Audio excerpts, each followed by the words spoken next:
The clock on the wall struck midnight as the winds outside howled with an unearthly fury. Amy sat alone in the old mansion that she had inherited from her granduncle, a man she had never met but who had left enough mysteries behind to fill volumes. She had returned to the mansion to settle his affairs, but the creaking floors and whispering walls suggested that something else had returned with her. The mansion stood at the edge of a dark forest where the townsfolk dared not tread.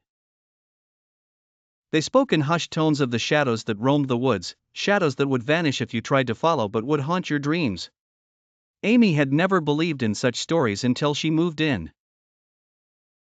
As the wind rattled the windows, she heard footsteps echoing down the hallway, rhythmic and deliberate. Her breath hitched. She grabbed the only weapon she could find, a rusted fireplace poker, and ventured out of the room.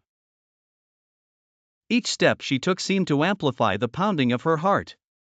She saw nothing, yet felt the presence of eyes watching her every move. The hallway stretched longer than she remembered, every door shut tightly, guarding whatever they held within. The shadows seemed thicker here, as if the darkness was alive. Amy reached the end of the hall, where a single door remained slightly ajar. A soft, eerie light seeped through the crack, casting elongated shadows that danced against the walls in grotesque shapes. She hesitated, her grip tightening on the poker, and then pushed the door open. The room was empty, except for an old mirror covered in a heavy layer of dust. The light seemed to be coming from the mirror itself, a pulsating glow that drew her closer. As she approached, she felt a chill settle over her skin, an unexplained coldness that seemed to seep into her bones. She reached out to touch the mirror, and the surface rippled like water. Terrified yet entranced, she leaned closer, her reflection looking back at her with eyes that seemed too knowing. Suddenly, she saw another face appear beside hers, a face twisted in a silent scream.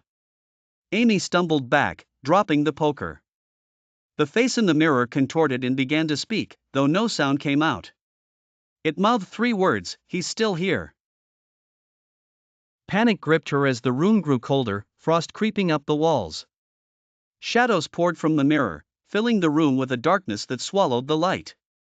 She tried to run, but her feet refused to move, as if the shadows had ensnared her. The door slammed shut behind her, trapping her in a void of blackness. Her screams were swallowed by the silence, and the last thing she saw was her own terrified face in the mirror, slowly fading into the shadows.